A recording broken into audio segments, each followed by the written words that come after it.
Evening, Ram Ram, Radhe Radhe, जय श्री कृष्ण। आप लोग लगातार एक चीज की डिमांड कर रहे थे कि टीजीटी के पद क्लियर हैं, सिलेबस क्लियर है, तो आप तुरंत उसका नोटिफिकेशन आने से पहले हमारी तैयारी बेहतर हो जाए, बैचेस स्टार्ट कर दें। तो आपकी इस बात को समझते हुए, और जैसा कि मैंने सुबह भी कहा था कि स्वतंत्रता दिवस के लिए जो आपकी बहुत लंबे समय से जो डिमांड चल रही थी वो पूरी हो जाएगी, तो आपका यूपी टीजीटी को ध्यान में रखते हुए विजय पथ बैच आपके सामने है। तो एक बार फटाफट से सभी प्यारे प्यारे मेरे जितने भी बहन भाई हैं, बस एक वादा मुझसे करना है आज कि आप शिद्दत से पढ़ोगे। बैच के प्राइजेस कम हैं तो इसका मतलब ये मत सोचिएगा कि आपके पैसे कम हैं तो आपको ध्यान नहीं देना, अगली बार देख लेंगे, ये मौके बार बार नहीं आते, फिर आप भूल जाइएगा कि आगे आपको 8 सालों तक में भी कोई मौका देखने को मिलेगा। तो देखिए 17,740 पद हैं इस बार, काफी अच्छी पोस्ट है साहब, बहुत बेहतरीन पोस्ट है। किस विषय में कितने पद हैं बीएड वालों के लिए, बहुत अच्छा मौका। परीक्षा क्या नवंबर में संभव होगी? अगर आप अगस्त से अब से तैयारी करेंगे तो सितंबर अक्टूबर 2 महीने में क्या तैयारी कंप्लीट करते हुए नवंबर में अगर एग्जाम होता है तो आप क्या कर पाएंगे?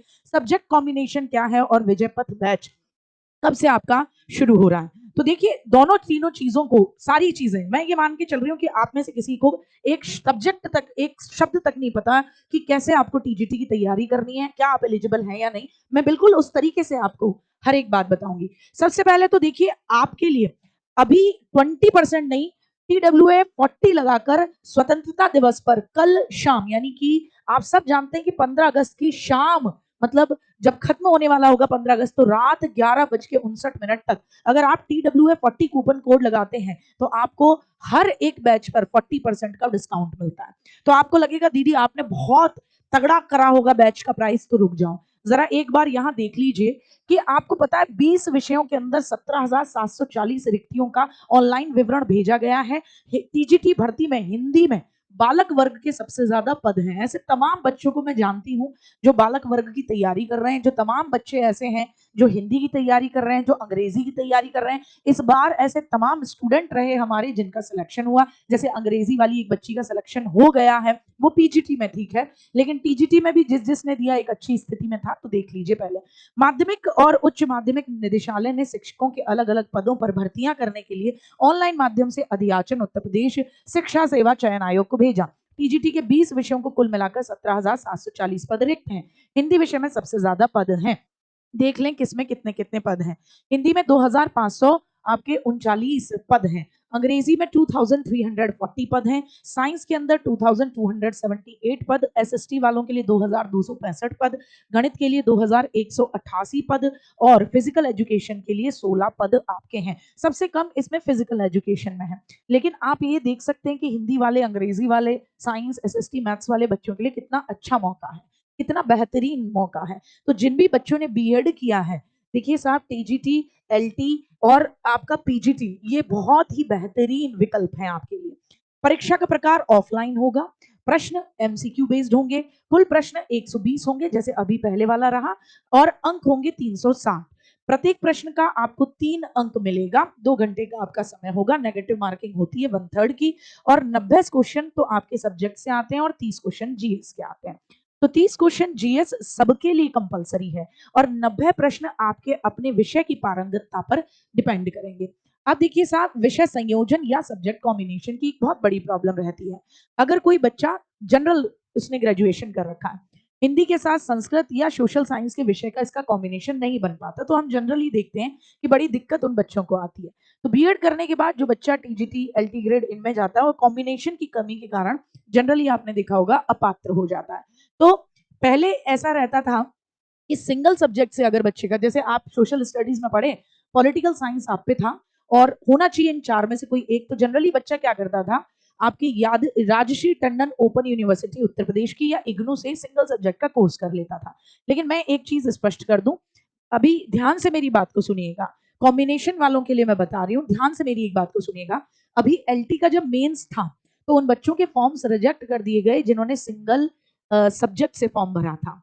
जिस दिन उनका मेन एग्जामिनेशन था उससे एक दिन, मैं एसएसटी वालों की बात कर रही हूँ, उससे एक रात पहले, मतलब जैसे सुबह आज पेपर है और एक रात पहले माननीय हाई कोर्ट का फैसला लेके उन बच्चों को पेपर देने दिया गया, लेकिन हाई कोर्ट ने भी अपने उस फैसले में ये कहा कि आगे जो फैसला होता है वो मैटर करेगा कि आप इस एग्जाम को क्वालिफाई करने के बाद भी आपको जॉब मिलेगी या नहीं मिलेगी। तो सिंगल सब्जेक्ट पे ना थोड़ा सा क्वेश्चन मार्क उस वाले मुद्दे से बच गया, मतलब बन गया है।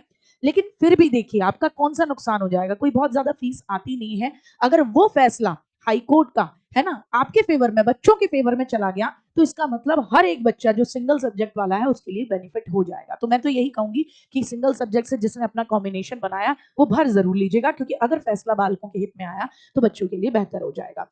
यहाँ देख लें तो आप सबको बता दूं कि भैया उत्तर प्रदेश राजश्री टंडन मुक्त विश्वविद्यालय है, उसने एकल विषय में अपना बहुत बदलाव किया है कि ये 2 वर्षीय स्नातक स्तर का कार्यक्रम था, 2020 से पहले होता था, और उसमें सिंगल सब्जेक्ट की योग्यता प्रदान करते थे, और ये सर्टिफिकेट कोर्स होता था सिंगल सब्जेक्ट में। 2020 के बाद में अब उन्होंने प्रारूप बदल दिया है, तो 2 वर्ष का वो एक सर्टिफिकेट कोर्स देते हैं, न कि ग्रेजुएशन डिग्री देते हैं, अगर केवल कोई वहीं से टोटल करता है।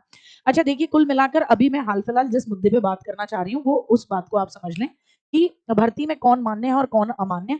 तो हालिया भर्तियों में आप जानते हैं कि ये यूजीएसएस धारकों को मान्य किया गया, क्योंकि वो ग्रेजुएशन लेवल का कार्यक्रम था, यानी ये जो शुरुआती लेवल में 2020 से पहले होता था। अभी जिसकी बात मैं बता रही थी, सीसीएसएस धारकों को सर्टिफिकेट कोर्स होने के कारण उनको बाहर कर दिया गया। तो अभी इस पर ये क्या मामला लेते हैं वो उसी समय पता पड़ेगा। तो मामला कोर्ट में है, राहत मिल सके तो देखते हैं, नहीं तो जो भी है। अब आपका जो एक बहुत हमेशा क्वेश्चन बनता है पात्रता के बारे में, उसको और समझ लीजिए, जो कोई क्लियर नहीं करता। आप कहते हैं कि हमारे पास बीए में ये 3 साल तो था, लेकिन शुरुआत के 2 साल था, लास्ट ईयर में हमने ये छोड़ दिया, है ना। ये बच्चा जनरली बोलेगा कि देखिए जो 2 साल मेरे पास ज्योग्राफी थी, लास्ट ईयर में मैंने छोड़ दी है, हिस्ट्री थी छोड़ दी, पॉलिटी थी छोड़ दी, या मेरे पास जूलॉजी थी और फिर मैंने लास्ट ईयर में छोड़ दी और उसकी जगह मैंने बॉटनी ली, जो भी रहता है आपका। तो देखिए उत्तर प्रदेश के अंदर ना अधिकतर यूनिवर्सिटी 3 साल में से 2 साल एक मामले को सब्जेक्ट को करवाती है और तीसरी साल में उसे ड्रॉप आउट करवाती है। ये है 3 में से एक विषय छोड़ने को कहा जाता है ना। तो यूपी टीजीटी के नियमानुसार आपके पास ऐसा कोई रिटन में बात नहीं है, और अभी तक आपसे पहले वालों को भी किसी ने नहीं निकाला कि नहीं साहब आपके पास फाइनल ईयर में सब्जेक्ट नहीं था इसलिए हम आपको निकाल देंगे। तो निश्चिंत रहिए, आपने 2 साल अगर वो सब्जेक्ट पढ़ लिया है, ग्रेजुएशन आपने करी 3 साल की, 2 साल आपने वो सब्जेक्ट पढ़ा, कोई निश्चिंत रहिए, इसमें कोई एक डाउट नहीं आना चाहिए आपके पास 1% भी कि दीदी हमारा लास्ट ईयर नहीं था, हमने इसको लास्ट ईयर में छोड़ दिया, तो क्या हमारी हम फॉर्म भर सकते हैं या नहीं। बिल्कुल भरिए, आपने वो 2 साल पढ़ा, बिल्कुल भरिए, क्योंकि आप अंडमान निकोबार की यूनिवर्सिटी से नहीं, उत्तर प्रदेश की यूनिवर्सिटी से ही पढ़े हैं, और वहां बीए में 3 में से एक विषय आपको छोड़ने के लिए कहा जाता है जनरली, थर्ड उसमें। तो इसको लेकर आपका जो गाइडलाइन है उसमें कहीं ऐसा कुछ नहीं लिखा है, तो आप बिल्कुल निश्चिंत रहिए, ये पूर्णतः मान्य है। ठीक है, कोई भी आपने विषय छोड़ दिया हो फाइनल ईयर में से जिसकी आप फॉर्म भर रहे हो, लेकिन 2 साल आपने पढ़ा है, कोई असर नहीं पड़ेगा। अब तो इस बात को लेकर कोई भी लगातार मैसेज ना करे कि दीदी हमारा क्या हमारा क्या हमारा क्या नहीं। बीएड देखिए अनिवार्य है। अब हम एलिजिबिलिटी पे आ जाते हैं, पहले तो आपका डाउट क्लियर कर दिया। बीएड साहब अनिवार्य है। अब आपको बता दूं, टीजीटी पद के लिए NCT, national council of teachers education, उनके द्वारा बीएड की उपाधि अनिवार्य कर दी गई है। तो बीएड तो हर हालत में आपका चाहिए ही चाहिए। अब सोशल साइंस वालों का क्या कॉम्बिनेशन है, तो 4 में से कोई 2 विषय आपके पास रहे हो, हिस्ट्री, ज्योग्राफी, भूगोल, इकोनॉमिक्स में से कोई 2 विषय आपके पास रहे। ये नहीं है कि हिस्ट्री उसमें अनिवार्यता होना ही होना चाहिए, कोई 2 विषय आपके पास रहे हो इन 4 में से, और आपने जिस कॉलेज से बीएड की है वो एनसीटीई से मान्यता प्राप्त होना चाहिए, कॉलेज अच्छा कॉलेज होना चाहिए। फिर ये मत कहना, अब भी मत पूछना, दोबारा बता रही हूँ कि दीदी साइंस वालों के लिए बता दूं कि फिजिक्स और केमिस्ट्री विषयों के साथ ग्रेजुएशन चाहिए, बीएड तो 100% चाहिए। तो टीजीटी साइंस जिसको भरना है, फिजिक्स एंड केमिस्ट्री, या नहीं फिजिक्स एंड केमिस्ट्री के साथ ग्रेजुएशन होनी चाहिए। मैथ्स वालों को मैथमेटिक्स के साथ आपने बीए या बीएससी करा हो, और बीएड तो चाहिए ही चाहिए। ठीक, हिंदी वालों के लिए आपने बीए करा हो हिंदी से, और 12th में संस्कृत होनी चाहिए, या फिर बीएड में आपके बीए में संस्कृत रही हो। तो संस्कृत वालों के लिए इस चीज को, हिंदी वालों के लिए संस्कृत का कॉम्बिनेशन अनिवार्य रखा जाता है। तो आपने जब बीए किया हिंदी से, बहुत अच्छी बात है, या तो 12th में आपके पास रही हो संस्कृत, या आपके पास बीए में संस्कृत रही हो, और बीएड तो अनिवार्य है ही है। टीजीटी अंग्रेजी की बात करूं तो इंग्लिश लिटरेचर या जनरल इंग्लिश के साथ बीए करा हो तो भी फॉर्म भरिए साहब, बीएड होनी चाहिए आपके पास। संस्कृत की बात करूं तो ग्रेजुएशन में संस्कृत होनी चाहिए और बीएड अनिवार्य था। कॉमर्स की बात करूं तो बीकॉम किया होना चाहिए, बीएड अनिवार्य था। टीजीटी होम साइंस की बात करूं तो ध्यान से सुन लें, सबसे ज्यादा बच्चे इसी में परेशान होते हैं। तो होम इकोनॉमिक्स हो, होम साइंस रहा हो, डोमेस्टिक साइंस रहा हो, या होम आर्ट, घरेलू कला, कोई भी एस नाम से कोई भी विषय आपका रहा हो ग्रेजुएशन में और साथ में आपने बीएड कर रखी है, आप होम साइंस का फॉर्म भर सकते हैं। टीजीटी कंप्यूटर की बात करूं तो बीएससी इन कंप्यूटर साइंस करा हो, बीसीए करा हो, बीटेक करा हो सीएस या आईटी से, या एनआईईएल आईटी का डीओईएसीसी वाला आपने ए लेवल के साथ ग्रेजुएशन करा हो तो आपका काम चल जाएगा, और बीएड इसमें भी चाहिए। बीएड कंप्यूटर टीजीटी में भी अनिवार्य है। टीजीटी कला या चित्रकला की अगर मैं बात करूं आपसे, तो BFA bachelors of fine arts आपका होना चाहिए, और या फिर आपने टेक्निकल आर्ट से अपना ग्रेजुएशन कंप्लीट किया हो, और बीएड की अनिवार्यता इसमें भी। एग्रीकल्चर की बात करूं तो बीएससी कृषि से होना चाहिए और बीएड की अनिवार्यता इसमें भी। उर्दू या अन्य भाषाओं की मैं बात करूं तो उस सब्जेक्ट में आपकी ग्रेजुएशन होनी चाहिए, बीएड इसमें भी अनिवार्य है। फिजिकल एजुकेशन की बात करूं तो ग्रेजुएशन प्लस बीपीएड या एमपीएड कोई भी एक हो सकता है आपके पास। अब देखिए विजय पथ बैच आपको किस किस विषय का मिलेगा, यहाँ तो 20 विषय आ रहे हैं, तो क्या 20 के 20 विषय का आपके लिए यहाँ पर विजय पथ बैच उपलब्ध है? तो देखिए अगर आप बैच को कल तक एनरोल करते हैं तो आपको पता है स्वतंत्रता दिवस के उपलक्ष्य में TWA40 कूपन कोड लगाने से हर हर एक सब्जेक्ट में आपको क्या मिलेगा, हर एक सब्जेक्ट में आपका बैच प्राइस 40% तक लेस होता है। उसके बाद यानी 15 तारीख के बाद अगर कोई बच्चा एनरोल करता है तो मैं बता दूं तो फिर आपको TGT20 कूपन कोड लगाकर उसमें 20% का ऑफ मिलेगा। 20 कूपन कोड लगाना पड़ेगा TGT20। तो किस किस का बैच है भाई साहब आपके लिए, तो मैं बता दूं, एक तो आपका सब्जेक्ट कॉम्बिनेशन प्लस जीएस का इतने का।